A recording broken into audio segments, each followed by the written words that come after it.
எல்லாம் அல்ல பார்வதி பரமேஸ்வரன் திருவருளாலும் ஸ்ரீதேவி பூமி தேவி சமேத ஸ்ரீனிவாச பெருமான் எம்பெருமான் திருவருளாலும் காசி சொர்ண பைரவி அம்பிகா சமேத சொர்ணாகிருஷ்ண பைரவர் திருவருளாலும் நமது பைரவர் குடும்பத்தில் உள்ள அனைவருக்கும் பரிபூரணமான சொர்ண பைரவரின் ஆசீர்வாதங்கள். நமது பைரவர் குடும்பத்தில் உள்ள அனைவருக்கும் ஒரு அன்பான ஒரு நல்ல செய்தி. இப்ப மனித பிறவியில எத்தனையோ கஷ்டங்கள் உண்டு, பலவிதமான கஷ்டங்கள் இருக்கு. இந்த கஷ்டங்களை எல்லாம் தகர்த்தக்கூடிய மூர்த்தி யார் அப்படின்னு கேட்டீங்கன்னா கணபதி. இதுல ரொம்ப ரொம்ப விசேஷமானது என்னன்னு கேட்டீங்கன்னா, கணபதி மூலமந்திர திருசதின்னு சொல்லக்கூடிய 300 மகாமந்திரம். இது பார்த்தீங்கன்னா மூலமந்திரத்திலேயே வரும் இந்த திருசதி. இந்த திருசதிய 5 முறை பாராயணம். பாராயணம்னா எப்படின்னா, நம்ம பைரவர் குடும்பத்தில் உள்ளவெல்லாம் அன்னைக்கு பரிபூர்ணமா அவசியம் கலந்துங்க.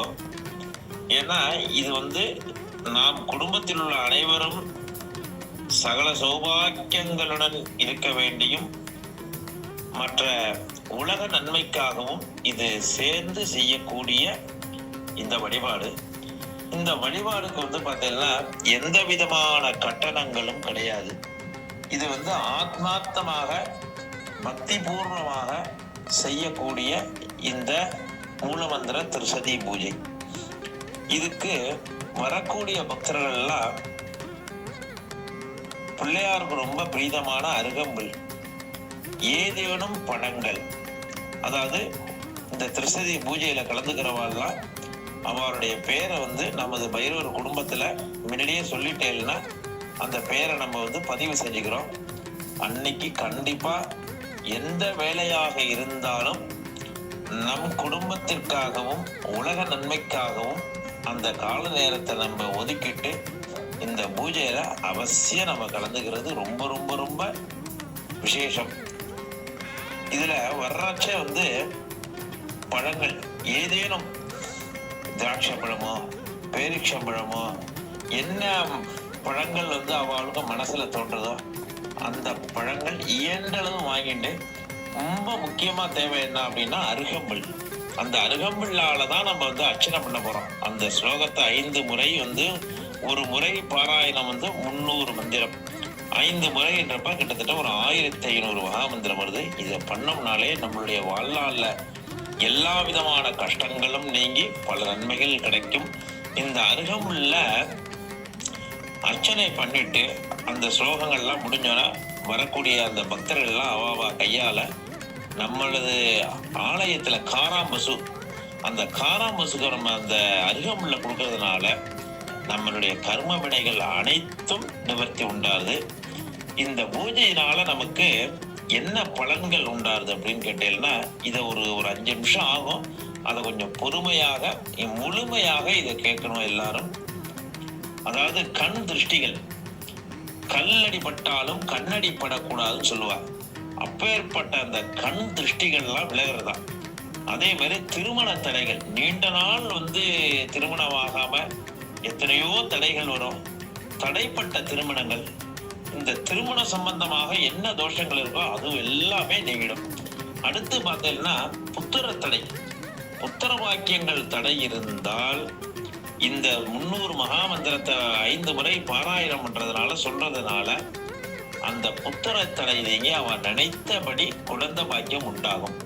அப்ப அந்த வரவாள்லாம் அந்த உலர்ந்த திராட்சை வாங்கிட்டு இருந்ததுன்னா அந்த திராட்சையை பூஜை பண்ணி இந்த புத்திர தடை உள்ள வாழ்க்கை அதை 48 நாள் சாப்பிட்டான்னா பரிபூர்ணமா அவளுக்கு புத்திர பாக்கியம் உண்டாகும். அடுத்து கடன் பிரச்சனைகள், எப்பேற்பட்ட கடன்கள் இருந்தாலும் அந்த கடன் பிரச்சனைகள் நிவர்த்தி உண்டாகும். நம்ம ஒருத்தட்ட கடன் வாங்கிட்டோம், அவளுக்கு கொடுக்கணும் முடியல அப்படின்னாலும் அந்த பிரச்சனைகளும் நிவர்த்தி உண்டாகும். நமக்கு யாராவது பணம் தர வேண்டி இருந்ததுனாலும் இந்த பூஜையினால அதுவும் நமக்கு சேரும்னு சொல்லி சாஸ்திரத்தை சொல்றது. அப்புறம் தொழில் ரீதியாக ஏற்படக்கூடிய தடைகள் அனைத்தும் நிவர்த்தி உண்டாகும். தொழில மேன்மை உண்டாகும். குழந்தை செல்வங்களுக்கு கல்வி தடைகள்லாம் நீங்குமா. இந்த மகாமந்திரத்தினால குழந்தைகள் கல்வியில தடை வந்துட்டே இருக்கு, ஞாபக சக்தி குறைவா இருக்கு அப்படின்னா அந்த கல்வி தடைகளும் நீங்கும். அப்புறம் கல்வியில் மேன்மை உண்டாகும். அந்த படிக்கணும்ன்ற எண்ணங்கள் உருவாகும் மேலும் மேலும். அடுத்து எதிரிகளுடைய தொல்லைகள், சத்துருக்களுடைய தொல்லைகள்லாம் அறவே நீங்கிடுமா. அடுத்து தேக ஆரோக்கியம். இந்த மகாமந்திரத்துல பாராயணம் பண்ணி கலந்ததுனால தேகம் ஆரோக்கியம் உண்டாகும், பூர்ண தேக ஆரோக்கியம் உண்டாகும். நீண்ட ஆயுள் அபிவிருத்தியுமாகுமா. அடுத்து என்ன சொல்றது சாஸ்திரத்துல பார்த்தீங்கன்னா பாப சாப தோஷங்கள்லாம் நீங்கிறதான். எப்பேற்பட்ட பாபங்கள், சாபங்கள், தோஷங்கள் இது எல்லாமே நிவர்த்தி உண்டாகுது. செல்வம், அதாவது லட்சுமி கடாட்சம் மேலும் மேலும் அபிவிருத்தி உண்டாகும். அடுத்து பார்த்தீங்கன்னா ரொம்ப முக்கியமான பித்ரு சாபமா. இந்த பித்ருக்களுடைய சாபம் பரிபூர்ணமா நிவர்த்தி ஆறுதான் இந்த திருசதிக்கு. எதிர்பார்த்த உத்தியோகம் கிடைக்கும். ஒருத்தர் படிச்சிருப்பா, அவ படிச்சதுக்கு தகுந்தமான வேலை கிடைக்காது. படிச்சிருக்கிறது ஒரு பக்கம் இருக்கும், வேலை செய்யற ஒரு பக்கம் சம்பந்தமே இல்லாம இருக்கும்.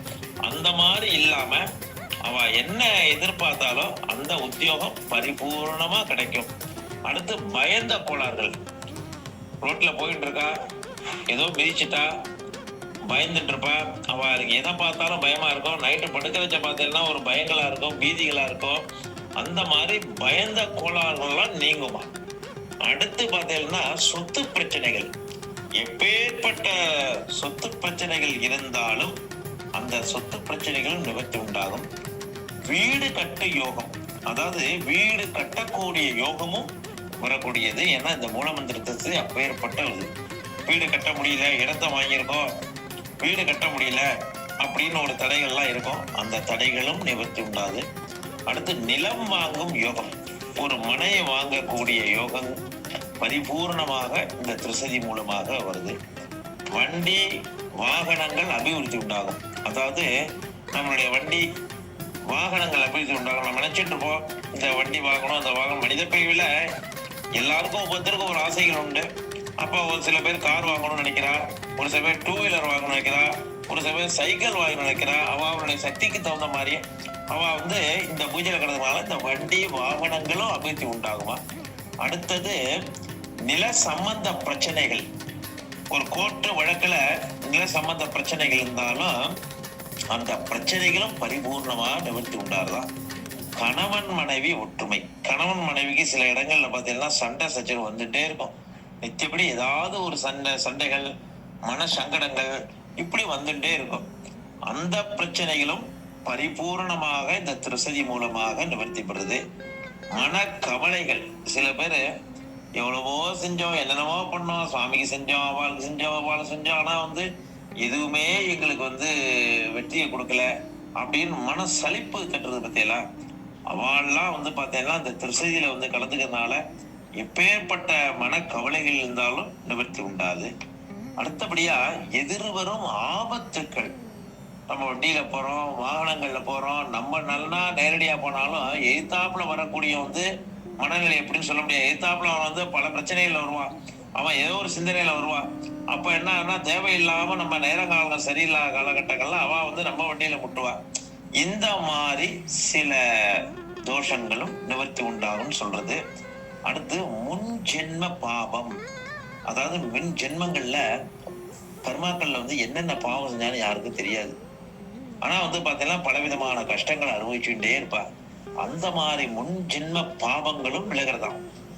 அடுத்தது பசு சாபம் அப்படின்றா. பசுன்னா கோமாதாக்களுடைய சில சாபங்கள் உண்டா. அந்த கோமாதாக்களுடைய சாபங்களும் விலகுமா. அடுத்து பக்ஷி சாபம்னு சொல்ல. பக்ஷின்னா பறவைகள். சாபங்கள்ல நிறைய இருக்கு. அதே மாதிரி பக்ஷி சாபம்னா அந்த பறவைகளால் ஏற்படக்கூடிய சில சாபங்கள்லாம் இருக்கான். அந்த சாபமும் விலகுது. ஜனசாபம். ஜனம்னா மக்கள். வண்டியில போறோம், ஸ்பீடா போறச்ச பாத்தீங்கன்னா நம்ம ஏதோ ஒரு சிந்தனையில கூட ஏதோ ஒரு சங்கடங்கள் இருக்கும், பிரச்சனைகள் இருக்கும், ஆபீஸ்ல ஒரு பிரச்சனை இருக்கும், நம்ம ஸ்பீடா போவோம், லேசா அவனை உரசல மாதிரியே போவோம். அப்ப போறச்ச அவன் என்ன பண்ணுவான், வாயில வந்தபடி சத்தம் போடுவான். வாயில என்னென்ன வருதோ அவன் சாபத்தை விடுவான். அந்த மாதிரி சாபங்களும் விலகும். அதுதான் ஜனசாபம்னு பேரு. அடுத்து நாகதோஷம். ஜாதக ரீதியாக ஏற்படக்கூடிய நாகதோஷங்கள், மாங்கல்ய தோஷங்கள், அனைத்து விதமான தோஷங்களும் நிவர்த்தி உண்டாருதான். எல்லாத்துக்கும் மேல நம்மள ஃபுல்லா ஆட்டி படைக்கக்கூடிய கிரகங்கள் யாருன்னா நவகிரக 9 தேவர்களும் தான். நம்மளுடைய ஜாதகங்கள் வந்து பார்த்தீங்கன்னா 12 விதமான கட்டங்களும், அந்த 12 ராசிகள், நவகிரக 9 தேவர்களா இருக்கா. அவதான் நம்மளுடைய பாப சாபத்துக்கு தகுந்த மாதிரி சூழ்நிலைகளை அமைச்சு கொடுப்பார். இந்த திருசதியை நம்ம பாராயணம் செய்து இந்த பூஜையில் கலந்து கொண்டோமானால் நவகிரகங்களால் ஏற்படக்கூடிய அனைத்து விதமான தோஷங்களும் நிவர்த்தி உண்டாது. இன்னும் இதுக்கு வந்து சொல்றதுக்கான முடிவே இல்லை, இன்னும் நிறைய போயிட்டே இருக்கும். அப்படின்னால இதுவே கொஞ்சம் டைம் ஆயிடுது. ஆனால் இந்த பூஜையில பரிபூர்ணமாக நமது பைரவர் குடும்பத்தில் உள்ள அனைவரும் கலந்துக்கணும். இதுக்கு வந்து எந்த கட்டணமும் கிடையாது. வரக்கூடிய பக்தர்கள் வரும் பொழுது அருகம்புல்லும் அவளால முடிஞ்ச பழங்கள், ஏன்னா எத்தனையோ பேர் வர்றச்சா அவ 2 பழம் வாங்கிட்டாலே அது எங்கேயோ போயிடும். முடிஞ்ச பழங்கள், உலர்ந்த திராட்சையோ இல்ல செவ்வாழையோ, வெறும் மஞ்சள் வாழையோ, கொய்யாவோ, ஆப்பிளோ, ஆரஞ்சோ, என்ன முடியுறதோ முடிஞ்ச இயன்ற பழங்களை வாங்கிட்டு வந்து இந்த பூஜையில இந்த சங்கல்பம் எல்லாரையும் உட்கார வச்சு மகா சங்கல்பனை ஆத்மார்த்தமா சொல்லி கணபதி தாளம் சொல்லி இந்த மூலமந்திர திருசதியை 5 முறை பாராயணம். வரக்கூடியவர்களெல்லாம் தனியா அரித்திராகுமம் சொல்லக்கூடிய குங்குமத்தை கொடுத்து அதுக்கு ஒரு கிண்ணத்துல அந்த குங்குமம் அவாலே அர்ச்சனை பண்ணி பாராயணம், ஒவ்வொரு ஸ்லோகத்துக்கு பாராயணம் பண்ணி பிரார்த்தனைகள் பண்ற மாதிரி ஏற்பாடுலாம் செய்திருக்கோம். அன்னைக்கு நமது குடும்பத்தில் உள்ள அனைவரும் இந்த பூஜையில கலந்துட்டு உலக நன்மைக்காகவும் நம்மளுடைய குடும்ப நன்மைக்காகவும் இந்த பூஜையில எல்லாரும் பரிபூர்ணமா வந்து கலந்துக்கணும். இந்த பூஜையுடைய டேட்டை மெசேஜ் மூலமாக எல்லாருக்கும் நம்ம குடும்பத்தில் நான் தெரிவிக்கிறேன். அவசியம் எல்லாரும் இந்த பூஜையில கலந்துங்க. இது வந்து முழுக்க உலக நன்மைக்காகவும் நமது பைரவர் குடும்பத்தில் உள்ள அனைவரின் நன்மைக்காகவும் உலகத்தில் உள்ள அனைத்து ஜீவராசிகளின் நன்மைக்காகவும் இந்த கணபதி மூலமந்திர திருசதி பாராயணத்தில் அனைவரும் கலந்து கொள்ளுமாறு நமது பைரவர் ஆலயத்தின் சார்பாக வருக வருக என்று அழைக்கின்றோம். ஓம் நமச்சிவாய.